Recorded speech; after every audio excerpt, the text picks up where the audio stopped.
Hello everyone. Welcome to केनी studies. आज है 5 नवंबर। स्टार्ट करते हैं आज के एमसीक्यू क्वेश्चंस। आज का फर्स्ट क्वेश्चन है, how many sports will feature in the 23rd edition of Commonwealth Games 2026 in Glasgow Scotland. यहाँ पर आपसे पूछा जा रहा है, ग्लासगो स्कॉटलैंड में होने वाले राष्ट्रमंडल खेलों 2026 के 23वें संस्करण में कितने खेल शामिल होंगे। आपके ऑप्शंस हैं 24, 19, 14 या फिर 10।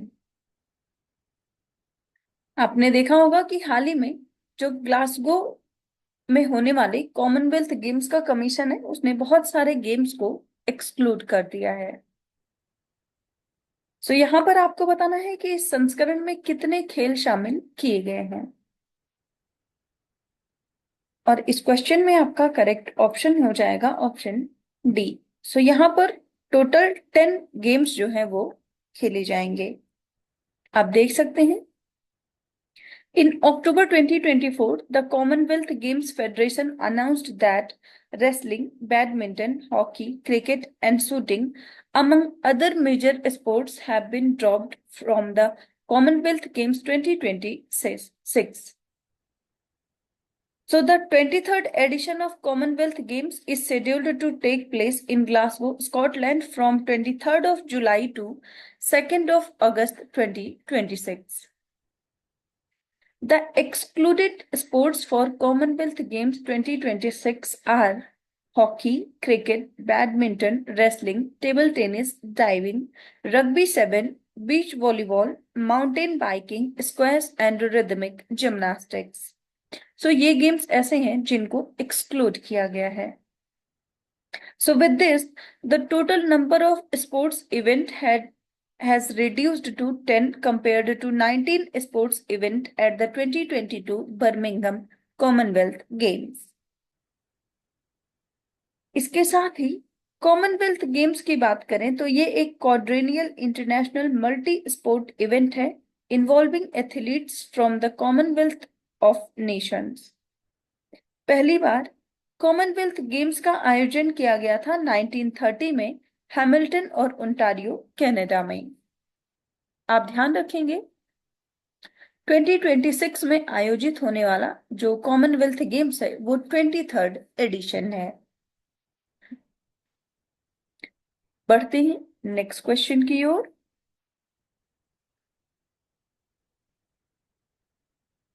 Which session of the International Solar Alliance Assembly has been inaugurated on 4th of November in New Delhi? यहां पर आपसे पूछा जा रहा है 4 नवंबर 2024 को नई दिल्ली में अंतरराष्ट्रीय सौर गठबंधन सभा के किस सत्र का उद्घाटन किया गया है। आपके ऑप्शंस हैं 5th, 6th, 7th या फिर 8th। और इस क्वेश्चन में आपका करेक्ट ऑप्शन हो जाएगा ऑप्शन सी। सो ये 7th एडिशन है। आप देख सकते हैं The 7th session of the International Solar Alliance Assembly was inaugurated on 4th of November 2024 in New Delhi at Bharat Mandapam, and it is being held under the presidency of India and co-presidency of France. So during the session, initiatives of International Solar Alliance that impact energy access, security and traditions will be deliberated. And in the assembly, ministers, mission heads and delegates from 120 members and signatory countries along with partner organizations and stakeholders will come together. So ISA की बात करें तो ये एक alliance है of more than 120 signatory countries का, जिसमें से जो मैक्सिमम कंट्रीज हैं वो लाई करती हैं इधर कंप्लीटली और partially between the topic of Cancer and topic of Capricorn. So ISA का जो प्राइमरी ऑब्जेक्टिव है वो है to work for efficient consumption of solar energy to reduce dependence on fossil fuels.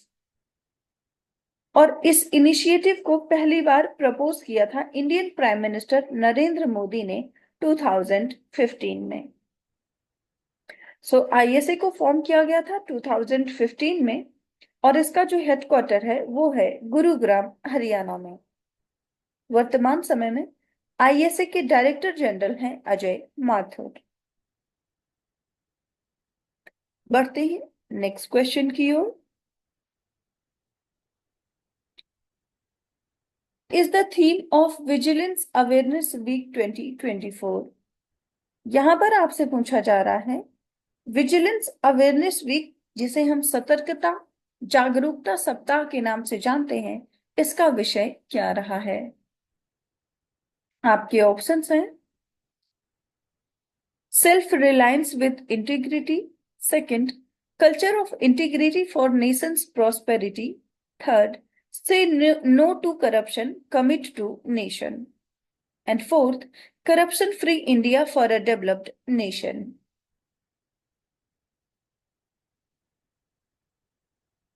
इस क्वेश्चन में आपका करेक्ट ऑप्शन हो जाएगा ऑप्शन बी। इस वर्ष के विजिलेंस अवेयरनेस वीक का थीम रहा है culture of integrity for Nations prosperity. आप देख सकते हैं vigilance awareness week 2024 themed culture of integrity for Nations prosperity runs from October 28th to November 3rd. Central Vigilance Commissioner Shri Praveen Kumar Srivastav and Vigilance Commissioner Shri A.S. Rajiv led the Integrity Pledge at Satarkata Bhavan in New Delhi. A 3-day campaign supporting this week runs from August 16 to November 15, 2024. A special event at Vigyan Bhavan on November 8 will feature the President of India as chief guest. Ministries and departments are focusing on capacity building, systematic improvements, guidelines update, complaint resolutions, and digital transparency to enhance accountability. बढ़ते हैं next question की ओर।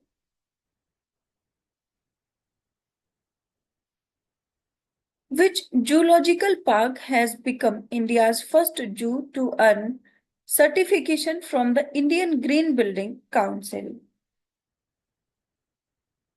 यहां पर आपसे पूछा जा रहा है कौन सा प्राणी उद्यान भारतीय हरित भवन परिषद से प्रमाणन प्राप्त करने वाला भारत का पहला चिड़ियाघर बन गया है। आपके ऑप्शंस हैं Rajiv Gandhi zoological park Pune, second Durgesh Aranya zoological park Himachal Pradesh, third Nehru zoological park Hyderabad, या फिर national zoological park new Delhi. आपको उस जू का नाम बताना है जो भारतीय हरित भवन परिषद से प्रमाणन प्राप्त करने वाला पहला चिड़ियाघर बन गया है। इस क्वेश्चन में आपका करेक्ट ऑप्शन हो जाएगा ऑप्शन बी। ये जू है दुर्गेश अरण्य जूलॉजिकल पार्क हिमाचल प्रदेश। आप देख सकते हैं Durgesh Aranya Zoological Park in Kangra's Dehra constituency will be India's first IGBC certified zoo for sustainable infrastructure, and it is located in the Bankhandi area of Kangra. The park will have 34 enclosures featuring 73 species including Asiatic lions, crocodiles, gharials, and indigenous birds. With a budget of rupees 619 crore, it focuses on eco-friendly design. The zoo aims to boost tourism, create jobs, and promote eco-tourism, enhancing Kangra's status as Himachal Pradesh tourism capital. बढ़ते हैं next question की ओर।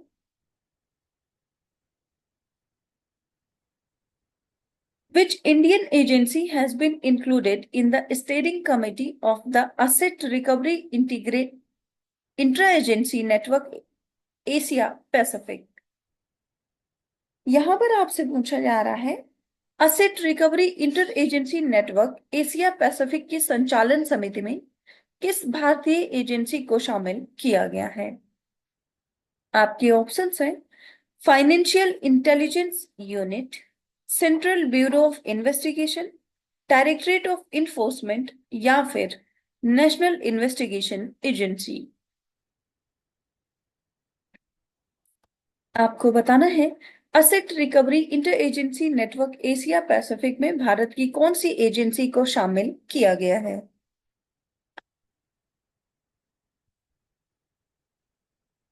इस question में आपका correct option हो जाएगा option C. सो ये agency है डायरेक्टरेट ऑफ इन्फोर्समेंट। आप देख सकते हैं India's Directorate of Enforcement has joined the steering committee of the Asset Recovery Interagency Network Asia Pacific। So ARINAP की बात करें तो ये एक मेजर नेटवर्क है focused on tracking and recovering criminal proceeds across the Asia Pacific region and it enhances cross-border cooperation in tracing, freezing and confiscating assets linked to crime। So, with 28 member jurisdictions and 9 observers, ARINAP serves as a vital informal framework for intelligence sharing. And the network, part of the broader CARIN network, helps law enforcement quickly access information on assets, aiding in efficient crime proceeds recovery countries across more than 100 countries। इसके साथ ही enforcement directorate की बात करें तो ये एक law enforcement and economic intelligence agency है government of India की और इसको स्टैब्लिश किया गया था 1956 में and it is responsible for enforcing economic laws and combating financial crimes. और ये ऑपरेट होता है under the department of revenue in ministry of finance और ईडी का हेडक्वार्टर है न्यू दिल्ली में। बढ़ते हैं नेक्स्ट क्वेश्चन की ओर। Who has been invited as the chief guest for India's Republic Day 2025 celebration? यहां पर आपसे पूछा जा रहा है भारत के गणतंत्र दिवस 2025 के समारोह में मुख्य अतिथि के रूप में किसे आमंत्रित किया गया है? आपके ऑप्शंस हैं Joko Widodo, Prabowo Subianto, Gibran Rakabuming Raka या फिर सुशीलो बावांग युधोयोनो। आपको बताना है 2025 के रिपब्लिक डे परेड में चीफ गेस्ट कौन होगा?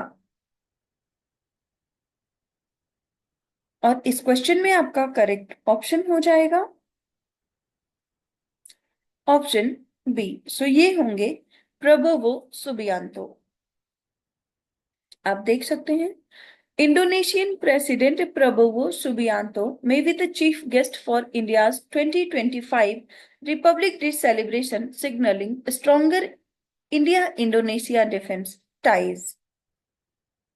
So he aims to enhance strategic partnership with India, notably expressing interest in purchasing BrahMos missiles. And if finalized, Indonesia would follow the Philippines as the second country to buy BrahMos missiles, enhancing coastal security for its extensive maritime borders. India and Indonesian military teams have begun planning Indonesian participation in the Republic Day parade through initial engagement exercises। तो आप ध्यान रखेंगे भारत के जो 2025 Republic day celebration होगा उसमें chief guest हो सकते हैं इंडोनेशिया के प्रेसिडेंट प्रबोवो सुबियांतो। आज के करंट अफेयर सेशन में इतना ही। Thank you for watching. Do like share and subscribe.